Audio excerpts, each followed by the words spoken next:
오늘 우리에게 주시는 하나님의 말씀은 요한계시록 13장입니다.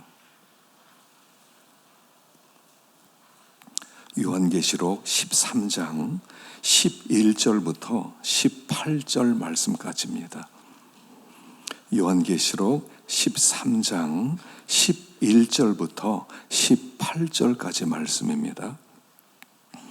함께 봉독하겠습니다. 내가 보매 또 다른 짐승이 땅에서 올라오니 어린 양같이 두 뿔이 있고 용처럼 말을 하더라. 그가 먼저 나온 짐승의 모든 권세를 그 앞에서 행하고 땅과 땅에 사는 자들을 처음 짐승에게 경배하게 하니 곧 죽게 되었던 상처가 나은 자니라. 큰 이적을 행하되 심지어 사람들 앞에서 불이 하늘로부터 땅에 내려오게 하고 짐승 앞에서 받은 바 이적을 행함으로 땅에 거하는 자들을 미혹하여 땅에 거하는 자들에게 이르기를 칼에 상하였다가 살아난 짐승을 위하여 우상을 만들라 하더라. 그가 권세를 받아 그 짐승의 우상에게 생기를 주어 그 짐승의 우상으로 말하게 하고 또 짐승의 우상에게 경배하지 아니하는 자는 몇이든지 다 죽이게 하더라. 그가 모든 자, 곧 작은 자나 큰 자나 부자나 가난한 자나 자유인이나 종들에게 그 오른손에나 이마에 표를 받게 하고 누구든지 이 표를 가진 자 외에는 매매를 못하게 하니 이 표는 곧 짐승의 이름이나 그 이름의 수라.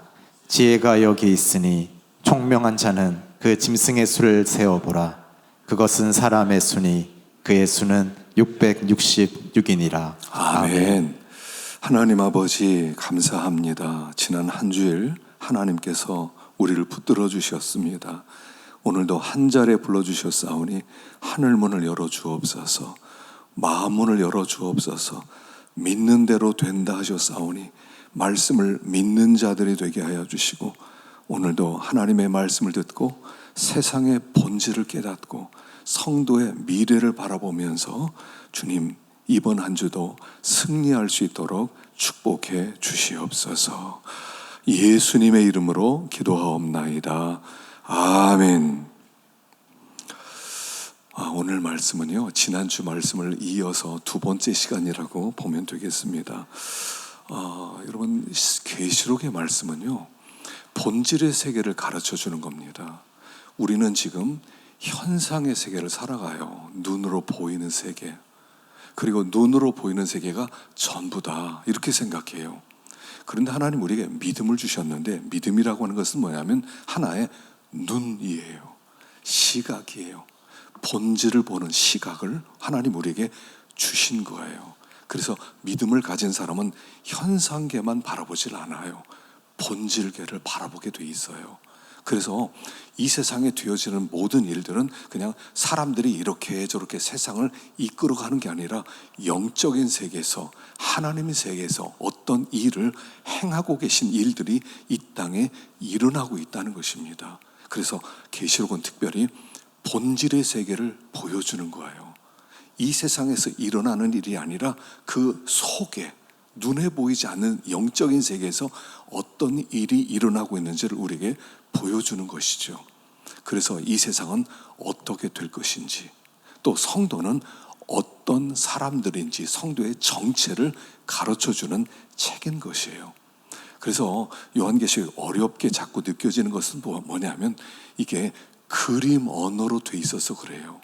그림이거든요. 하나의 마치 그림인데요, 그림이 너무 커요. 굉장히 커요. 한 10m쯤 돼요. 가로 10m, 세로 10m. 거기에는 별별 그림들이 다 있어요. 어떤 사람이 자전거를 타고 가는데 위에는 해가 떠 있고, 또 새들이 날아가고 있고, 저쪽에서는 또 다른 아이들이 놀고 있고, 여기 이 풀숲에서는 지렁이들이 놀고 있고, 저쪽에서는 뭐 또 뱀이 또 왔다 갔다 하고 있고, 저쪽에는 사자가 있고, 그림이에요. 그림. 그 그림을 설명하고 있어요. 그런데 그 그림 속에 하나님께서 하시고 있는 어떤 일들을 보여주는 거예요. 그래서 어렵게 느껴지지만 우리가 하나하나 가만히 생각해 보면 하나님께서 우리를 위해서 주신 그런 책이고, 이 속에는 복음이 있어요. 복음이. 그래서 계시록은 창세기부터 계시록까지 모든 하나님이 하신 일을 한 그림으로 그리고 있다, 이렇게 보면 맞고요. 그리고 마침내 그 미래에는 성도들이 어떻게 승리하고 영광을 받을 것인지까지 다 나와 있기 때문에 우리들에게 힘을 주고 위로를 주는 그런 복된 책이라는 거예요. 좀 어렵거든요, 계시록이. 그런데 잘 따라오시다 보면 조금이라도 눈이 열려질 줄로 믿습니다. 우리 지난주에 했던 얘기는 마귀는 하나님을 모방하는 존재라고 그랬어요. 그래서 하나님이 성부 하나님, 성자 하나님, 성령 하나님이 우리에게 구원을 주셨는데 마귀, 바다에서 올라온 적그리스도, 땅에서 올라온 거짓 선지자 세 힘을 합쳐서 그래서 성도를 흔들고 하나님의 구원을 빼앗아가려고 하는 그런 모습을 보았다 그랬죠.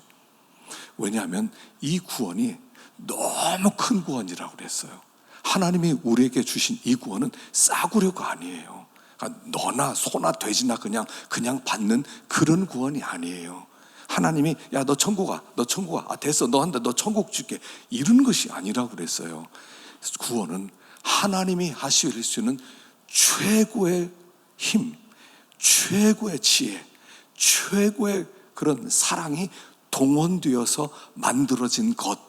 하나님도 어려웠다는 거예요. 우리를 한 사람을 구원하는 게 한 사람에게 영생을 주고 한 사람을 하나님의 자녀로 삼는 일도 하나님도 쉽게 할 수 있는 일이 아니었다는 거예요. 너무 하나님의 힘 전부를 짜내야 돼요. 그래서 자기 아들을 죽여야 돼요.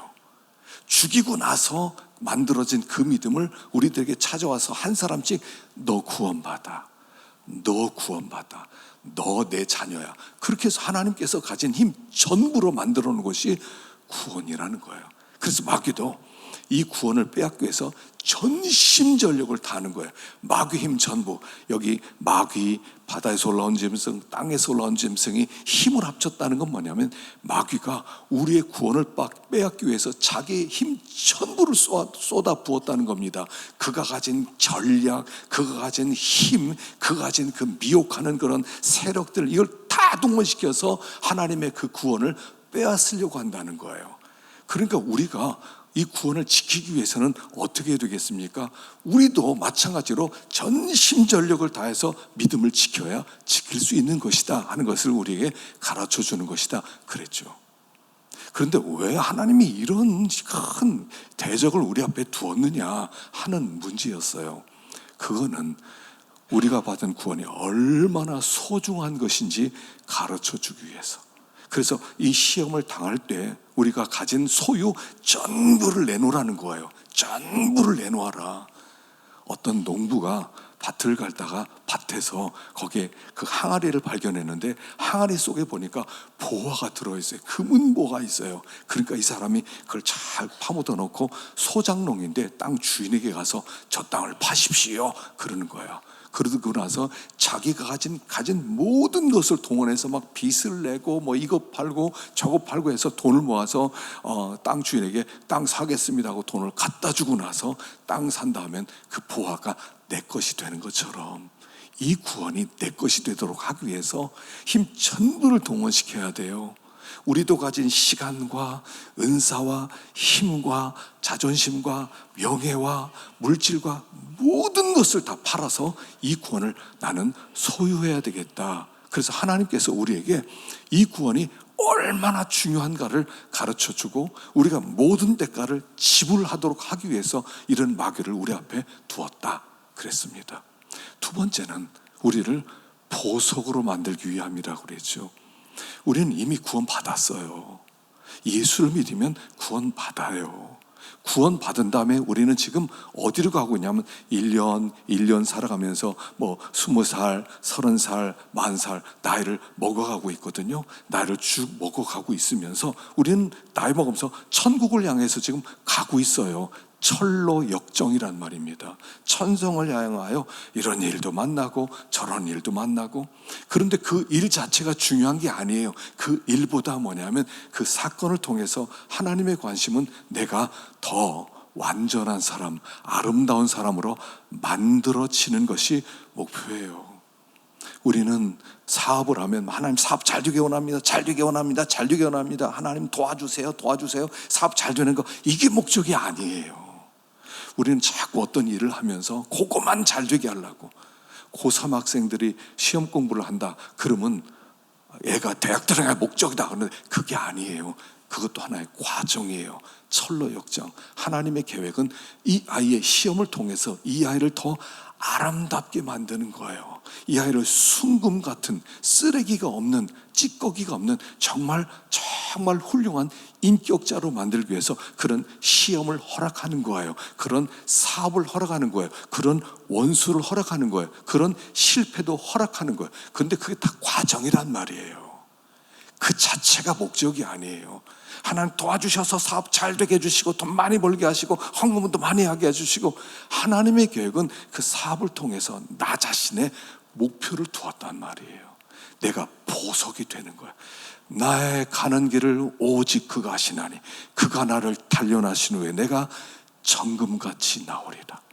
욥이 훌륭한 인격자였지만 하나님은 모든 것을 가져가서 그를 더 아름다운 보석으로 만들고 있다. 이게 욥기 이야기잖아요. 그 욥기 이야기는 우리 이야기예요. 하나님의 관심은 얘야, 나는 네가 그리스도의 아름다운 신부가 되기를 원한다. 내가 창조했던 그 아름다운 하나님의 형상을 너에게 보고 싶구나.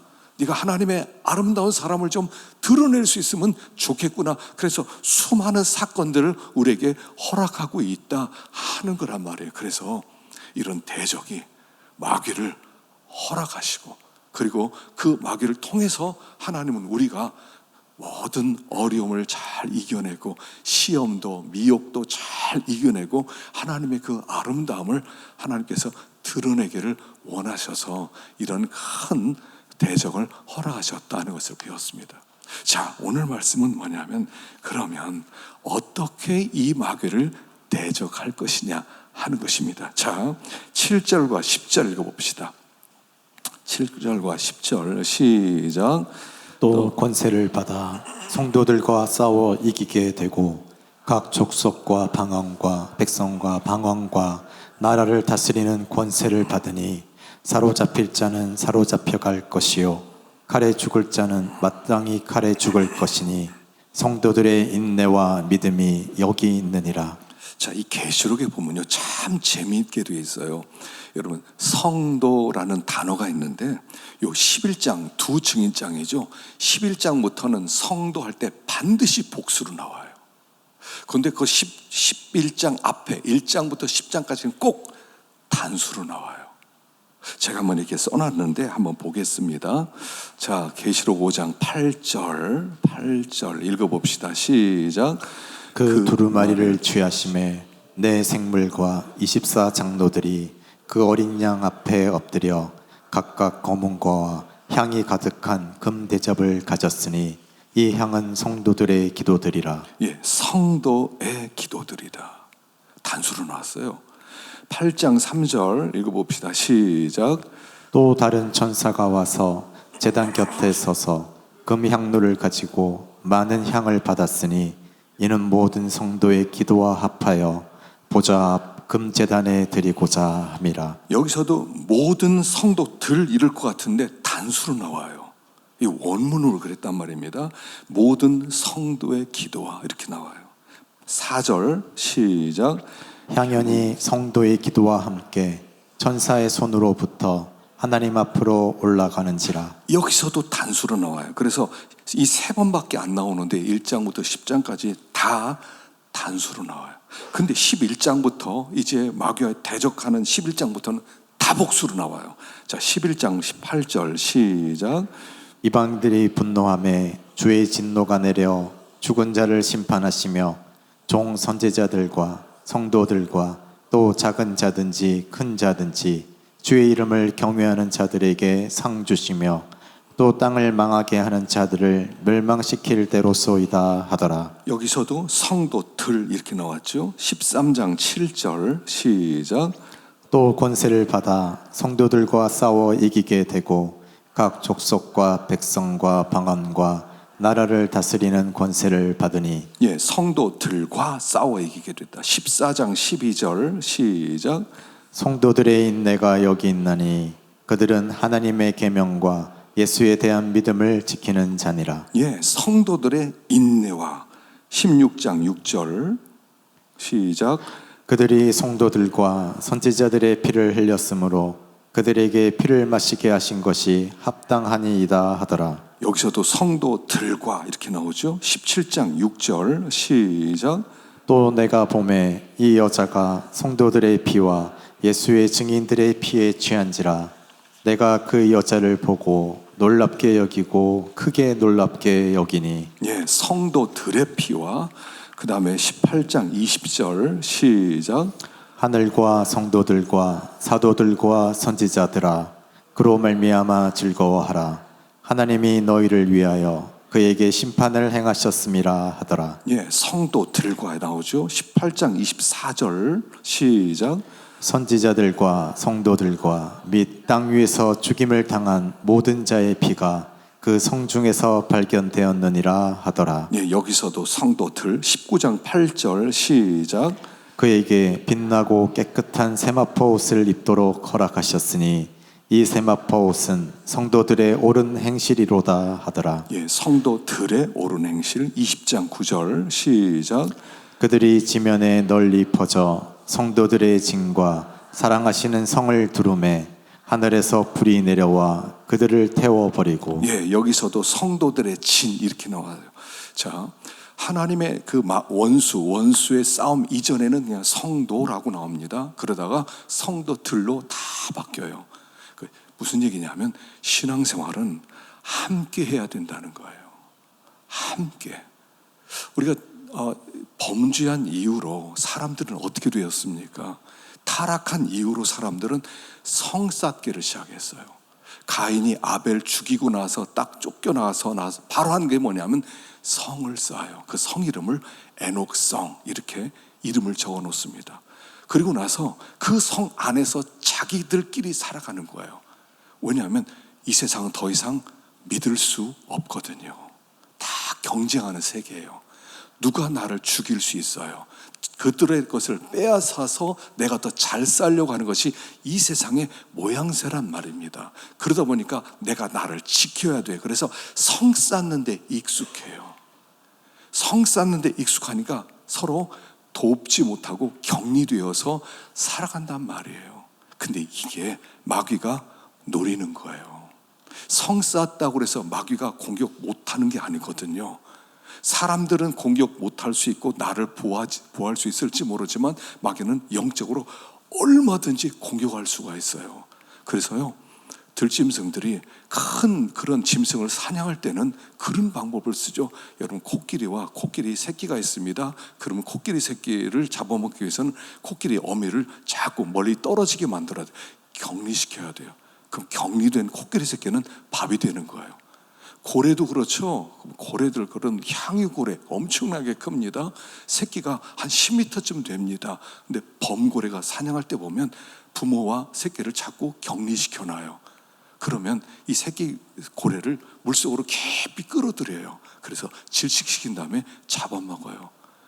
버팔로 같은 한 800kg 되는 어마어마한 소 아닙니까? 사자가 한 20마리가 사냥할 때 한 마리를 격리시켜요. 그리고 잡아먹어요. 근데 이게 마귀의 전략이에요. 그래서 여기서 말하는 것은 성도들로 살아가라는 거예요. 성도들로 살아가라는 거예요. 격리시키지 말라는 거예요. 신앙생활은 함께 해야 돼요. 함께 하면서 서로 하나 될 때 힘이 생기는 거지. 난 몰라. 난 똑똑해. 난 혼자 얼마든지 할 수 있어. 곧 마귀의 밥이 된다는 거예요. 그래서 함께 하는 것을 배워야 되죠. 유명한 썬다싱 이야기는 다 알지 않습니까? 한 번은 전도하러 갔는데 어떤 사람과 주막에 같이 머물다가 그래서 이제 같이 나가게 되었습니다. 그런데 눈이 너무 많이 와요. 산에 가다 보니까 어떤 사람이 쓰러져 있어요. 그래서 이 사람 쓰러져서 놔두면 눈에 덮여서 죽을 텐데, 얼어 죽을 텐데 데리고 갑시다. 그러니까 같이 갔던 친구가 나는 지금 이 추위에 나도 살기 어려운데 누구를 업고 가냐고, 난 간다고 하고 혼자 떠났어요.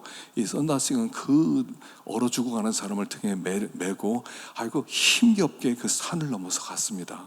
가다 보니까 먼저 가던 형제가 쓰러져 있는데 가보니까 이미 죽어 있더라는 거죠. 여러분, 신앙생활은 같이 해야 돼요. 같이 해야 돼. 근데 이게 어려워요. 사람들은 자기를 너무 믿어요. 난 똑똑해. 난 혼자 충분히 해낼 수 있어. 그래서 격리시킨단 말이에요. 격리시킨 것은 위험해요. 그래서 우리가 함께 신앙생활하고 하나가 되어서 신앙생활을 하려면 두 가지를 잘해야 돼요. 첫째는 뭐냐면 모이기를 힘써야 돼요. 히브리서 10장 23절 읽어보겠습니다. 시작. 또 약속하신 이는 미쁘시니 우리가 믿는 도리의 소망을 움직이지 말며 굳게 잡고 서로 돌아보아 사랑과 선행을 격려하며 모이기를 패하는 어떤 사람들의 습관과 같이 하지 말고 오직 권하여 그날이 가까움을 볼수록 더욱 그리하자. 자, 모이기를 패하는 어떤 사람들의 습관과 하지 말라. 그렇게 하지 마라. 모여라. 여러분, 신앙생활은 모이는 것에서 시작해요. 우리 지난번에 코로나 때문에 예배를 드릴 수 없을 때 어쩔 수 없이 한 게 동영상 예배거든요. 어쩔 수 없어서 모일 수 없으니까, 그러니까 가정으로 흩어지면서 가정에서 함께 모여서 예배 드리자. 그렇게 꽤 오랫동안 그렇게 했죠. 그러다 보니까 그게 정상인 것처럼 생각해요. 그거는 어쩔 수 없이, 모일 수 없으니까 어쩔 수 없이 이렇게 영상으로라도 예배를 드리겠다 해서 편법적으로 만들어진 것이지 그건 정상이 아니에요. 근데 지금도 그게 정상인 줄 알고 전 집에서 동영상 예배 드립니다, 이런 사람이 있어요. 기껏 때는 핑계가 교회 가면 코로나 걸린 사람이 있을 수 있으니까 난 나를 보호하기 위해서 난 가정에서 예배 드립니다. 그건요 위험한 행위입니다. 그건 위험한 거예요. 예배 안 드리겠다는 얘기입니다. 마지막 때는요 모이기를 패하게 될 것입니다. 꼭 가야 돼? 그러면 영상으로 그냥 하지. 영상으로 그냥 이렇게 모여서 그냥 우리가 예배 드려도 그 설교만 들으면 되는 거 아니야? 여러분, 예배는 설교 듣는 게 아니에요. 몸으로 주님 앞에 나와서 내 몸을 드리는 행위라고요. 그 중에서 설교 한 부분이 있는 것이지 설교가 예배가 아니에요. 설교는 예배 한 부분이에요. 그 안에 우리가 찬송도 드리고 또 기도도 하고 헌금도 드리고 그리고 하나님 앞에 기도도 받고, 이게 다 예배지 설교 듣는 것만 예배가 아니란 말이에요. 그러다 보니까 자꾸 믿음이 떨어지고 자기 혼자 격리시키려고 그래요. 자기를 격리시켜. 난 내 식대로 예수 믿을 거야. 참 이게 그 잘못된 생각 중에 하나가 뭐냐면 그냥 내가 하나님 믿으면 되는 거지 이렇게 생각해요. 하나님을 믿는 것은 예배를 드리는 것이다, 이걸 몰라요. 그냥 나 예배 드려. 나 혼자 신앙생활에 그 믿는 게 아니라고요. 예수를 믿는다는 것은 예배자가 된다는 거예요. 함께 모여서 예배를 드리는 거예요. 그래서 신앙생활의 기본이 예배예요. 보세요. 예배를요 한 2달, 석 달만 안 드려보세요. 안 믿는 사람과 똑같아져요. 똑같아져요. 난 예수를 믿습니다. 난 마음으로 예수를 믿습니다. 내가 교회는 안 가지만 전 믿음이 있습니다. 안 믿는 거예요. 속지 마세요. 그걸 믿는 거라고 그래 자꾸. 속지 마세요. 그건 믿는 게 아니에요. 믿는다는 것은 모여서 예배자가 된다는 얘기지, 믿음을 가지면 구원받으니까 난 믿습니다, 믿는 게 아니라니까요. 그래서 하나 된다. 첫 번째는 모이세요. 예배만요 잘 드려도 믿음 자라납니다. 주일날 예배 잘 드리고 수요일날 예배 드리고 금요일 우리 기도에 나오고 그렇게만 잘해도 나는 요 일주일에 3번은 내가 이렇게 꼭 지킨다 해보세요. 1년 안 돼서 믿음 쑥 자랍니다. 심지 견고해집니다. 그걸 못해요. 이게 어려운 일이에요. 그래서 하나 되라. 하나 되라. 예배부터 나와라. 함께 모여서 서로 사랑과 선행을 격려해라 하는 거예요. 두 번째는 뭐냐면 서로 축복해 주시고 기도로 품으라는 거예요. 여러분 모여서 뭐 합니까? 서로 품어주는 게, 교회는 어떤 공동체? 함께 울고 함께 웃는 공동체. 이게 무슨 뜻이에요? 그의 아픔이 내 아픔이 되고 그의 기쁨이 내 기쁨이 된다는 그 뜻은 뭐냐면 하나 되었다는 뜻이에요. 하나 되지 않은 사람은 절대로 저 사람이 아픈데 내가 아플 수가 없어요. 저 사람이 기쁜데 내가 기쁠 수가 없어요. 하나 된 사람만 함께 울고 함께 웃을 수가 있거든요. 그래서 모일 때마다 뭐를 하셔야 되냐면 기도 제목을 나누셔야 돼요. 우리 목장 모임 마지막에는 기도 제목을 나누셔야 돼요. 난 이런 염려가 있어요. 나 이런 근심이 있어요. 오랫동안 품고 있는 이런 기도 제목이 있어요. 나누셔야 돼요. 근데 이거 나누는 걸 두려워하는 이유가 뭐냐면 이게 오해할까봐, 사람들에게 흉이 될까봐 얘기를 못해요. 다들 쉬쉬해요. 모이면 속 얘기를 안 해. 속 얘기를 해야 되는데요, 속 얘기를 안 해. 그리고 성경 얘기를 막 해. 막 성경에는 이렇게 있고 성경은 말씀이 이렇게 이건 이런 뜻이고. 여러분 그건 모임이 아니에요. 제가 말씀을 잘 전하고 그 듣고 모일 때는 기도 제목을 나눠야지. 기도 제목을 나누려면 내 걱정, 근심, 내 대소사를 이야기를 해야 되는데 나는 딱 바리케이트를 쳐요. 내 얘기는 하나도 안 해. 내가 누군지 아무도 몰라. 내 가정이 어떤지, 마음이 어떤지, 과거 어떤지 아무도 몰라. 그리고 성경 얘기만 해. 성경에는 이렇고 성경에는 저렇고 성경을 막 가르쳐 주려고 그래. 그건 모임 아니에요. 속으로 모임 들어가면 터놓아야 돼. 터놓아야 돼. 그럼 터놓으면 그걸 욕으로 삼아서 어디 가서 누가 수군대요 이러지 마세요. 품어주세요. 저 사람 저런 아픔이 있었구나. 다 몰랐네. 내가 좀 품어줘야지. 하나님, 저 사람이 저런 아픔이 있었습니다. 기도하다 보면 나도 모르게 저 사람 마음과 내 마음이 하나가 돼요. 그가 아팠던 것이 내 아픔으로 와요. 그게 하나 되는 거예요. 그게 성도들이에요. 품어주세요. 기도가 필요 없는 사람이 있어요, 세상에? 전 기도 제목 없습니다. 기도 아무것도 없습니다. 전 편안합니다. 이런 사람 있어요? 거짓말쟁이지. 저를 위해서도 좀 기도해 주세요. 장로님들을 위해서도 좀 기도해 주세요. 우리 권사님들을 위해서도 기도해 주세요. 여러분 다 기도 제목이 있어요. 기도할 때 내 제목만 가지고 하나님 나는 이렇고 나 이 문제가 있습니다. 저런 문제가 있습니다. 이런 문제가 있습니다. 저런 문제가 있습니다. 하나님이 뭐라고 했어요? 야, 넌 너밖에 없냐? 네 속에는 너밖에 없냐? 너는 품을 성도가 하나도 없느냐? 다른 성도의 기도 제목은 하나도 없느냐? 우리 주님이 안타까워하실 것 같아요. 그래서요, 사람이 이러죠. 내 기도 제목도 내 코가 석자인데 지금 내가 기도하기도 급한데 누굴 기도해 줍니까? 근데요, 내 기도 잊어버리고 남의 기도만 해줘 보세요. 내 기도는 다 하나님 응답해 주세요. 기도 안 해도 하나님 다 알고 계세요. 하나님 나를 그렇게 모르실까? 아시지요. 그러니까 좀 품읍시다. 좀 품어주세요. 매일 기도하면 아마 한 사람도 좋고요, 두 사람도 좋고, 오늘은 저분을 위해 기도해야지. 그 사람 몰라도 돼요. 근데 보면 대충 기도 제목 알지 않아요? 하나님, 저 사람 가정이 이렇고, 저 사람 건강이 이렇고, 저 사람 경제적으로 이렇고, 하나님 나는 괜찮고요, 저 사람 좀 도와주세요. 이게 성도 아닐까요? 내 문제만 놓고 하나님 나만 불쌍해, 나만 그것보다 하나님 내 건 좀 괜찮고요, 저보다 이 사람 먼저 살펴주세요. 하나님 저 사람 좀 살펴주세요. 얼마나 멋있어요.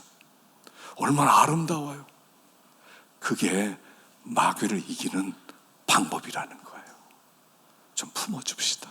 오늘 목장 모임이요, 꼭 목장 모임 좀 참여하세요. 밥만 먹고 가지요 이러지 말고. 어떤 분은 밥만 먹고 가지. 괜찮아요. 밥 그렇게 드셔도 괜찮은데 기왕이면 목장 모임도 좀 하고. 어느 날은 목자들 기도 제목 물어보세요. 목자님, 당신의 기도 제목 뭡니까? 기도해드리고 싶어요. 얼마나 좋아요. 얼마나 사랑스러워요. 어디 가서 누가 그렇대 이런 얘기는 하지 맙시다. 험담하지 맙시다.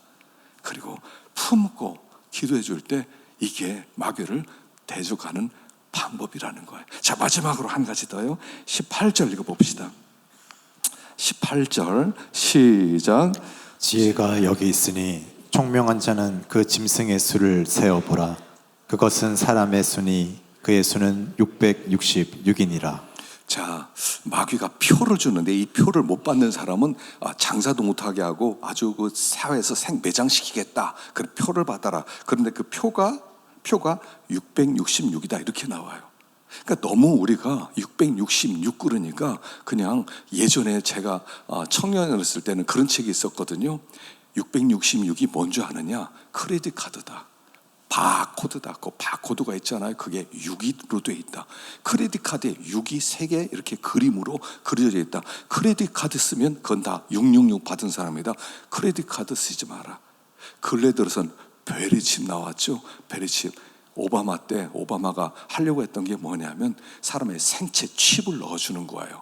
내 정보를 다 집어넣어서. 그래서 그 칩을 가지고 모든 것을 통제하니까 베리칩 받으면 666 받은 거다. 베리칩 받지 마라. 뭐 이런 가르침이 또 한때 또 얼마나 또 휩쓸고 왔습니까? 제가 예전에 청년 하나를 전도했더니 자기는 인천으로 교회를 다니는데요. 왜 인천 가느냐? 인천에 베리칩이 666이라는 가르치는 교회가 있는데 거기만 진짜고 남은 모든 교회는 다 가짜고 짐승이 표받았기 때문에 썩어서 나는 인천으로 간다. 그런 사람이 있더라고요. 아무리 얘기해줘도 안 들어요. 그런데 666이라는 그런 뜻이 아니에요. 앞으로부터 666을 가지고 또 어떻게 해석할지 모르겠지만 666은 아주 간단해요. 뭐 다 설명해. 이 짐승표 안 받으면 뭐 장사도 못하게 하고 생매장되고 굶어 죽고. 근데 여기 666의 비밀을 얘기하는 게 뭐냐면 지혜 있는 자는 수를 짐승의 세를 봐라 666이다 이렇게 나와요. 그게 무슨 뜻이냐면 6이란 뜻은 뭐죠? 인간의 수라는 거예요. 불완전하다는 거예요. 하나님의 숫자는 7이에요. 완전하다는 뜻이에요. 그런데 6이란 뜻은 뭐냐면 6은 불완전하기 때문에 이것은 불완전하기 때문에 반드시 망하게 되어 있는 숫자다 이런 뜻이에요. 짐승이 있는 힘을 다 쓰고 자기의 뭐 전략을 쓰고 머리를 쓰고 계획을 쓰고 힘을 쓰고 다 한다더라도 결국 6이야 이런 뜻이에요. 6이야 불완전해. 그래서 그것은 망하게 돼 있어 이런 뜻이에요. 이 결론이 우리에게 얼마나 큰 위로가 되는지 몰라요. 막 그 바다에서 올라온 짐승, 땅에서 올라온 짐승이 막 미혹하고 하늘에서 불이 떨어지기도 하고 막 관세를 가지고 사람들을 살리기도 하고 죽이기도 하는 것 같은데 결론에 가서는 근데 얘들아 걱정하지 마. 이 마귀의 삼일체는 6이야. 망하게 돼 있어. 실패하게 돼 있어. 끝나게 돼 있어. 이런 뜻이에요. 느부갓네살 왕이 꿈을 꾼 적이 있었죠. 다니엘서 2장에 꿈을 꿨는데 그 꿈이 뭐냐면 금신상을 하나 봤어요. 높이가 60규빗이에요. 폭이 6규빗이에요. 그러니까 이 바벨론의 십진법은 6진법이에요. 6이 제일 큰 수예요. 0, 1, 2, 3, 4, 6, 0, 1, 2, 3, 4, 6 이렇게 가는 거예요. 그러니까 인간의 가장 높은 수는 6, 6, 6 이렇게 되는 거예요. 7이 안 되는 거예요. 그런데 이것은 망하기도 있다는 거예요. 그래서 그 금신상이 나중에 큰 돌이 하나 날아오더니 이 금신상을 때려 부셔서 가루로 만든 얘기가 있어요. 이게 이 세상의 결론이다 하는 얘기하는 거예요. 하나님을 대적하는 무리가 아무리 힘이 세 보이는데 6이야 그 안에 멸망의 씨앗을 품고 있어 이런 뜻이에요. 이 세상의 권세, 이 세상의 영광, 이 세상의 힘, 이 세상의 모든 지혜, 이 세상의 모든 것은 6이기 때문에 불완전하니까 무너지고 망하게 돼 있어. 너희들은 이길 수밖에 없어 이런 뜻이에요. 너희들은 이기게 돼 있어. 왜냐하면 너희들은 7 대장 되신 7이신 예수님의 뒤를 따라가는 사람이기 때문에 너희들은 이기게 돼 있고 저들은 아무리 힘세서 지금 현실의 힘을 가지고 있는 것 같지만 망하게 돼 있는 거야 이런 뜻이 666이라는 뜻이에요. 그래서 계시록 17장에 보면 이렇게 나옵니다. 14절 시작. 그들이 어린 양과 더불어 싸우려니와 어린 양은 만주의 주시요 만왕의 왕이심으로 그들을 이기실 터이요 또 그와 함께 있는 자들 곧 부르심을 받고 택하심을 받은 진실한 자들도 이기리로다. 그들 그와 함께 있는 자들, 부르심 받고 택하심 받은 진실한 자들은 이기게 돼 있다는 거예요. 우리의 운명은 뭐냐면 지금 상황이 안 좋고 지금 상황이 내가 끌려다니고 내가 상황이 실패한 것 같고 내가 상황에 지금 어디 정말 말도 못하는 그런 그 수렁에 빠져 있는 것 같을지라도 너는 이기게 돼 있어, 이런 뜻이에요. 네가 예수님을 따라가고 예수님을 믿는 한 너는 이기게 돼 있어, 이런 뜻이에요. 자, 육룡이란 제일 처음에 나오는 것이 열왕기 상인데요. 보겠습니다. 10장 14절 시작. 솔로몬의 세입금의 무게가 금 666달란트요. 솔로몬이요, 얼마나 그 나라가 강건하고 그 세금을 많이 받았는지 1년 세금이 무게가 666달란트였어요. 그러니까 어마어마한 그러니까 이런 겁니다. 이게 한 달란트가 20kg에서 30kg이라고 그랬죠. 20kg으로 666을 한번 곱해 보세요. 얼마나 나옵니까? 10,000kg가 넘는 거거든요.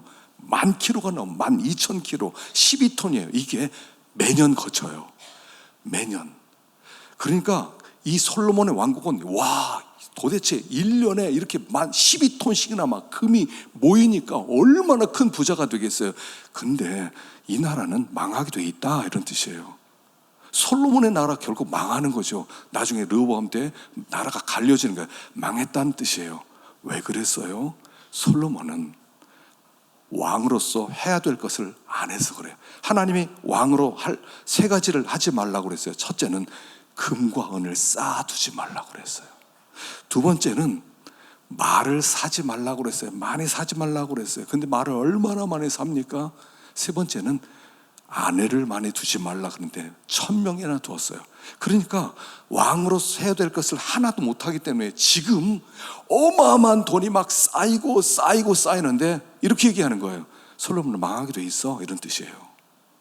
솔로몬이 그렇게 이 땅에 큰 부자들이 있죠. 안 망할 것 같잖아요. 근데 그 안에 육육이 있다는 거예요. 망하게 돼 있다는 거예요. 이 세상은 망하게 돼 있다는 거예요. 육에 불과하다는 거예요. 어떤 사람이 사업을 막 잘해서 막 돈을 막 긁듯이 모읍니다. 근데 이렇게 생각하면 돼요. 저 사람 망하겠구나. 사람들이 막 부러워하고 저렇게 돈을 많이 모으고 저렇게 그렇게 큰 부자가 되었다. 그런데도 망하고 있는 중이다. 이렇게 보면 된다. 이게 지금 666인이라 그럴 때 솔로몬에 대해서 그는 망하게 돼 있다, 이런 뜻이에요. 나중에 망했잖아요. 이 세상은 강력해 보이고 생사 여탈권을 가지고 있는 것처럼 보이지만 유기야, 얘들아, 두려워하지 마. 이 세상은, 이 짐승은 망하게 돼 있어. 그래서 14장에 시온산 정몽에서 승리한 하나님의 백성들의 노래가 14장에 나오는 거예요. 우리는 이기게 돼 있어요. 이기게 돼 있어요. 세상은 지게 돼 있어요. 주님만 따라가면 돼. 근데 중요한 게 뭐예요? 우리가 영과 싸우는데 두려워하지 말라는 거예요. 여러분, 옛날 전설이나 그리스 신화 이런 이야기를 가만히 보면요, 거기에 영웅이 되는 과정을 써놓죠. 영웅은 반드시 집을 떠나요. 집을 떠나서 세계를 다니면서 곳곳에서 산전수전을 다 겪어요. 여기서 이런 어려움 당하고 저기서 어려움 당하고, 그러다가 나중에 마지막에 싸움은 뭐냐면 드래곤, 용과의 싸우는 거예요. 용이 딱 버티고 있어요. 이 영웅은 산전수전 겪었습니다. 그때 사람들이 막 두려워합니다. 그때 어떡하죠? 칼을 빼라. 그리고 용과의 전투를 하는 거예요. 그러면 나중에 용의 배를 꽉 찔러서 승리하는 그런 이야기들 많이 보셨죠? 그게 성도 이야기예요. 우리 앞에 용이 있어요. 지금 용이 있다는 얘기예요. 강력한 힘을 가진 용이 있다는 거예요. 용은 신화적 동물이지만 가끔씩 이렇게 나오지 않습니까? 영화 같은데. 근데 용이 어마어마한 힘을 가지고 입에서 막 불이 나오고 그 다음에 발톱도 이르고 막 날개도 있고 막 날아다니고 그러잖아요. 근데 성도들이 칼만 빼면 이길 수 있어요. 다윗이 언제부터 영웅이 됩니까? 골리앗과 싸움이죠. 골리앗은 용이었어요. 용이 그 앞에 버티고 있는 거예요. 아무도 칼을 빼지 못하는데 이 다윗이 칼을 빼는 거예요. 네가 감히 할례 없는 놈이 할례 받은 하나님의 백성을 모독해? 내가 너를 짐승의 먹이로 주겠다. 그리고 칼을 뽑고 나가는 거예요. 그랬더니 골리앗이 무너지는 거죠. 칼만 빼면 돼요. 두려워하지 말라는 거예요. 세상을 우리는 너무 두려워해. 세상이 너무 커 보여요. 내 인생의 여탈권을 세상이 다 쥐고 있는 것처럼 보여요. 사장님이 나를 쥐고 있는 것처럼 보여요. 세상에 돈이 내 생사의 여탈권을 가지고 있는 것처럼 보여요. 감히 말씀의 칼, 믿음의 칼을 뽑지를 못해요. 감히 용을 대항하려고 생각을 못해요. 그러나 칼을 빼는 순간에 하나님이 승리 주는 거예요. 지금 그 얘기가 666 얘기예요. 용은 육이야. 불완전해. 망하게 돼 있어.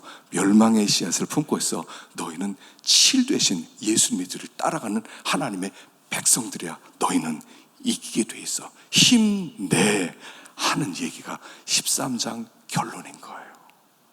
힘내. 세상은 망하게 돼 있고 너희는 이기게 돼 있어. 너희는 그 시온산 전공에서 새 노래를 찬양할 사람들이야. 힘내. 이게요, 제 얘기가 아니라 예수님 얘기예요. 성경 얘기예요. 힘내라는 거예요. 우린 쉽게 부러지지 않아요. 주님을 붙들고 있는 한 우린 망하지 않아요. 우린 지지 않아요. 우리 앞에는 영적 전투에서 승리하는 우리 모두가 되기를 축원합니다. 축원합니다. 기도하겠습니다.